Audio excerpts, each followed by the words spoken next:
ஸ்ரீ குருப்யோ நமஹ. ஓம் நமோ பகவதே வாசுதேவாய. ஸ்ரீமத் நாராயணியம் 72வது தசகம்.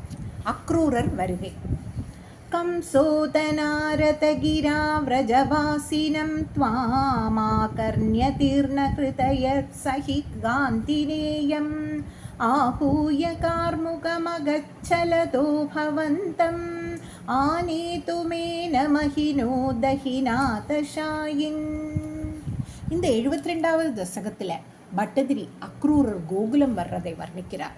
அதில் 1வது ஸ்லோகத்தில் கம்சன் அக்ரூரை கோகுலத்திற்கு தூது அனுப்பதிலை வர்ணிக்கிறார் பட்டதிரி.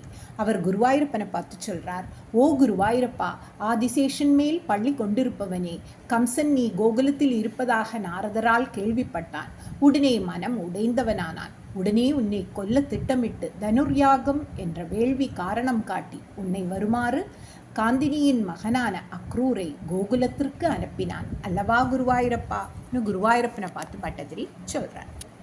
அக்ரூரயேஷ பவதங்கிரி பரஸ்சிராய त्वद्दर्शनाक्षममनाशिदि पालभीत्या तस्याज्ञयैव पुनरीक्षितुमुद्यतस्त्वाम् ஆனந்தபாரமதிபூரிதரம் பபார. இந்த 2வது ஸ்லோகத்தில் கம்சன் அக்ரூரரை ஏவுதல் பற்றி வர்ணிக்கிறார் பட்டதிரி. அவர் குருவாயூரப்பனை பார்த்து சொல்றார், ஓ குருவாயூரப்பா, அந்த அக்ரூரர் நெடுங்காலமாகவே உன்னை தரிசிப்பதில் மிகவும் ஆவலாக இருந்தார். உன் திருவடிகளை சரணடைய மிகவும் ஆசைப்பட்டார். ஆனால் அரசன் கம்சனுக்கு மிகவும் பயந்து உன்னை காண முடியவில்லையே என்று மனதிற்குள் ஏங்கி தவித்து கொண்டிருந்தார். இப்பொழுது அரசன் கம்சனே அக்ரூரரிடம் கோகுலம் செல்லும்படி கட்டளையிட்டான். உடனே அக்ரூரர் உன்னை காணும் பாக்கியம் கிட்டியதால் பேரின்பம் அடைந்தார் அல்லவா குருவாயூரப்பா? குருவாயூரப்பனை பார்த்து பட்டதிரி சொல்றார். சோயம் ரதேன சுக்ருதி பவதோ நிவாசம் கச்சன் மனோரதகணாம் ஸ்வயி தார்யமானான் ஆஸ்வாதயன் முபுரபாய பயேன தெய்வம் சம்பிரார்த்தயன் பதின கிஞ்சிதபி வ்யஜானாத். இந்த 3வது ஸ்லோகத்தில் அக்ரூரர் கிருஷ்ணனை நினைச்சே கோகுலத்திற்கு வர்றதை பற்றி வர்ணிக்கிறார் பட்டதிரி. அவர் குருவாயூரப்பனை பார்த்து சொல்றார், ஓ குருவாயூரப்பா, பாக்கியசாலியான அந்த அக்ரூரர் தேரிலேறி உன் இருப்பிடமான கோகுலத்திற்கு செல்ல புறப்பட்டார். பக்தி பெருக்கால் அக்ரூரர் உன் மீது வைத்திருந்த எண்ணங்களை அடிக்கடி தன் மனதில் நினைத்து பார்த்து அதிலேயே மக்னமாயிருந்தார். உன்னை காண அந்த கம்சனால் தடை வருமோ என்று பயந்து இஷ்ட தெய்வங்களை எல்லாம் வேண்டிக் கொண்டார். அக்ரூரருக்கு உன்னை பற்றியே எப்பொழுதும் சிந்தித்து கொண்டிருந்தார். வேறு சிந்தனையே அவருக்கு இல்லை அல்லவா குருவாயூரப்பா? அதனால் அவர் வெடிக்காலம்புற மதுராலிருந்து கிளம்பி சாயந்தரம் ஆயிட்டு தான் கோகுலத்துக்கே வந்தார். நடுவில் 6 மைல் தான். ஆனால் நடுவில் உன் சிந்தை வந்து அப்படியே நின்றுடுவார். அப்படியே நின்று கோகுலம் வந்து சேர்ந்தார். द्रक्ष्यामि वेदशतगीतगतिं पुमांसं सप्रक्ष्यामि किं स्विदभिनाम परिष्वजेयं किं वक्ष्यते स खलु मां क्वनु वीक्षितस्या तिक्तं निनाय स भवन्मयमेव मार्गम्.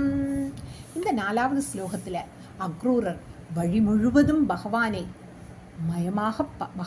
வழி முழுவதும் பார்த்ததையெல்லாம் பகவான் மயமாக பார்ப்பதை பற்றி வர்ணிக்கிறார் பட்டதிரி. அவர் குருவாயூரப்பனை பார்த்து சொல்றார், ஓ குருவாயூரப்பா, வேதங்களால் புகழப்பட்ட உன்னை காண்பேனோ, தொடுவேனோ, கட்டி அணைத்து கொள்வேனோ, அல்லது நீ பேசுவியா, நீ எங்குதான் காண்பாய் என்றெல்லாம் அக்ரூரர் உன்னை பற்றியே சிந்தித்து இந்த வழி முழுவதும் நீ நிறைந்திருக்கிறாய் என்று எண்ணி அந்த வழியை கடந்து வந்தார் அல்லவா குருவாயூரப்பா? குருவாயூரப்பனை பார்த்து பட்டதிரி சொல்றார். ஹூய க்ரமாதபி விஷன் பவதங்கிரிபூதம் பிருந்தாவனம் ஹரவிரிஞ்ச சுராபிவந்தியம் ஆனந்தமக்ன இவ லக்ன இவ பிரமோஹே கிம் கிம் தசாந்தரமவாபன பங்கஜாக்ஷ. இந்த 5வது ஸ்லோகத்தில் அக்ரூரர் பிருந்தாவனத்தை காண்பதை பற்றி வர்ணிக்கிறார் பட்டதிரி.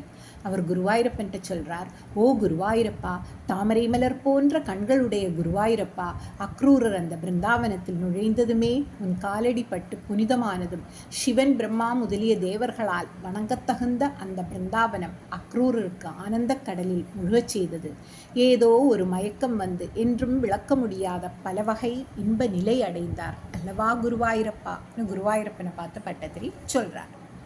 பஷ்யன்ன வந்ததபவத் விஹ்ருதிஸ்தலானி பாம்சுஸ்வவேஷ்டதபவத் சரணாங்கிதேஷு கிம் ப்ரூமஹே பகுஜனா ஹி ததாபி ஜாதா ஏவம் து பக்தி தரலா விரலா பராத்மன். இந்த 6வது ஸ்லோகத்தில் அக்ரூரர் பிருந்தாவனத்தை நமஸ்கரித்து மணல்களில் உழல்வதை பற்றி வர்ணிக்கிறார் பட்டத்திரி. அவர் குருவாயூரப்பனை பார்த்து சொல்றார், ஓ குருவாயூரப்பா, அக்ரூரர் நீ விளையாடின இடங்களை பார்த்து வணங்கினார். உன் திருவடி பதிந்த இடங்களில் சுவடு பதித்த தூசியில் புரண்டார். அப்பொழுது அவர் அடைந்த ஆனந்தம் வர்ணிக்க இயலாது. கிருஷ்ண அவதார காலத்தில் பல பக்தர்கள் பிறந்திருந்தாலும் இப்படி பக்தியில் தன்வசம் இழந்தவர்கள் மிக குறைவு அல்லவா குருவாயூரப்பா. குருவாயூரப்பனை பார்த்து பட்டதிரி சொல்றார். சாயம் சகோபவனானி பவச்சரித்ர கீதாமிருத பிரஸ்ருத கர்ணரசாயனானி பஷ்யன் பிரமோத சரிதேவ கிலோஹ்யமானோ கச்சன் பவத் பவன சந்நிதி மன்வயாசீத். இந்த 7வது ஸ்லோகத்தில் அக்ரூரர் கிருஷ்ணன் வீட்டு வாசலில் வருவதை வர்ணிக்கிறார் பட்டதிரி. அவர் குருவாயூரப்பனை பார்த்து சொல்றார், ஓ குருவாயூரப்பா, மாலை வேளையில் அந்த அக்ரூரர் காதில் தேன் பாய்வது போன்று பெருகி வந்த உன் லீலை சரித்திரம் விளக்கும் பாடல்களை ஒவ்வொரு கோபிகள் வீட்டிலிருந்து வந்து கேட்டுக்கொண்டும் இந்த வீடுகளை பார்த்து கொண்டும் ஆனந்த பிரவாகத்தினால் அழைத்து செல்லுபவர் போல நீ வசிக்கும் வீட்டின் வாசலிக்கு வந்தார் அல்லவா குருவாயூரப்பா.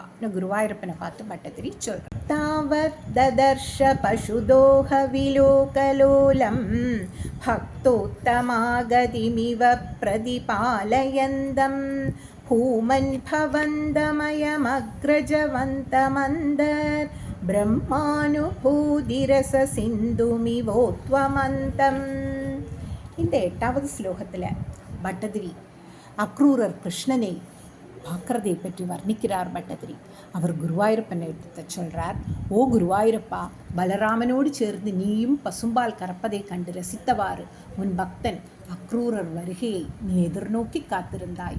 பேரானந்த ரசமாகிய கருணை கடலை மடை திறந்து விடுபவன் போல காட்சியளிக்கும் உன்னை அக்ரூரர் தரிசித்தார் அல்லவா குருவாயூரப்பா.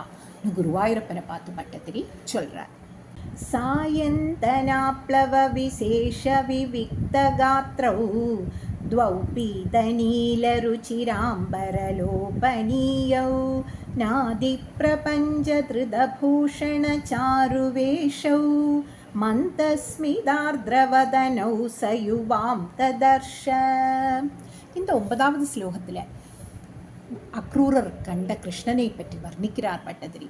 அவர் குருவாயூரப்பனை பார்த்து சொல்றார், ஓ குருவாயூரப்பா, மாலை வேளையில் குளித்ததால் பரிசுத்தமான சரீரம், மஞ்சள் பட்டாடையில் நீயும் நீல பட்டாடையில் பலராமனும் அழகாக இருந்தீர்கள். ஒரு சில அணிகளையே அளவாக அணிந்திருந்தாய். அழகிய தோற்றத்தோடு புன்னகை பூத்த முகத்தோடும் விளங்கும் உன்னையும் பலராமனையும் அக்ரூரர் கண்டார் அல்லவா குருவாயூரப்பா. குருவாயூரப்பனை பார்த்து பட்டதிரி சொல்றார். दूरात्रदात् समवरुह्य नमन्तमेन मुत्थाप्य भक्तकुलमौलिमदोपगूहन् हर्षान्विदाक्षरगिराकुशलानुयोगी पाणिं प्रगृह्य सफलोदगृहं निनेत. இந்த 10வது ஸ்லோகத்தில் அக்ரூரரை வீட்டிற்குள் கண்ணன் அழைத்து செல்றதை வர்ணிக்கிறார் பட்டதிரி.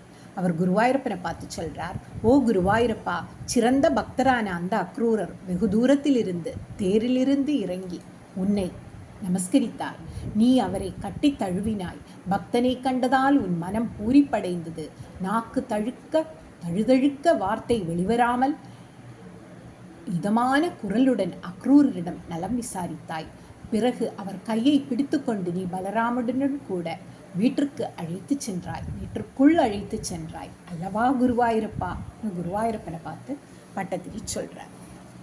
நந்தேன சாகமமிதாதரமர்ச்சயித்வா தம் யாதவம் ததுதிதாம் நிஷமய்யவார்த்தாம் கோபேஷு பூபதிநிதேஷகதாம் நிவேத்ய நானாகதாபிரிஹதேன நிஷாமனைஷீஹி. இந்த 11வது ஸ்லோகத்தில் அக்ரூரர் இரவை கழிக்கும் விதத்தை வர்ணிக்கிறார் பட்டத்திரி. அவர் குருவாயூரப்பன்ட்டு சொல்கிறார், ஓ குருவாயூரப்பா, நீ எதுகுலத்தில் பிறந்தவனான அந்த அக்ரூரரை நந்தகோபனுடன் சேர்ந்து பேராதரவுடன் பூஜித்தாய். அந்த அக்ரூரர் சொன்ன செய்தியை கேட்டு அரசன் கம்சனின் கட்டளையை கோபர்களுக்கு தெரிவித்தாய். பிறகு உன் வீட்டில் அக்ரூரரோடு பலவித கதைகளை பேசிக்கொண்டு இரவை கழித்தாய் அல்லவா குருவாயூரப்பா. குருவாயூரப்பனை பார்த்து பட்டத்திரி சொல்கிறார். சந்திரா கிருஹே கிமுத சந்திரபாகா கிருஹேனு ராதா கிருஹேனு பவனே கிமு மைத்ரவிந்தே தூர்த்தோ விலம்பத இதி பிரமதாபிருச்சைர் ஆசங்கிதோ நிஷிமருத் புரநாதபாயாக. இந்த 12வது ஸ்லோகத்தில் கோபிகைகளின் சந்தேகத்தை வர்ணிக்கிறார் பட்டதிரி. அவர் குருவாயூரப்பனை பார்த்து சொல்கிறார், ஓ குருவாயூரப்பா, அன்று நீ கோபிகைகளை சந்திக்க போகவில்லை. உடனே கோபியர்கள் உன்னை வஞ்சகன், கண்ணன் என்றெல்லாம் சொல்லி சந்திராவின் வீட்டிலோ ராதையின் வீட்டிலோ மித்ரவிந்தையின் வீட்டிலோ தங்கியிருக்கிறான் என்று அவர்களுக்குள் பேசிக்கொண்டு உன்னை சந்தேகப்பட்டார்கள் அல்லவா குருவாயூரப்பா. குருவாயூரப்பனை பார்த்து பட்டதிரி சொல்கிறார். அப்படி இந்த ஸ்லோகம் அக்ரூரரோட பரவச நிலையை வர்ணிக்கிறது. அதே மாதிரி நம்மளும் கிருஷ்ணனை பார்க்க பரவச நிலை கொள்ள வேண்டும். அந்த பக்தி நமக்கும் வர வேண்டும். அதுக்கு வேண்டி நாம் குருவாயூரப்பன் திருவடிகளை விழுந்து பிரார்த்திப்போம். சர்வத்ர கோவிந்த நாம சங்கீர்த்தனம் கோவிந்த கோவிந்தா.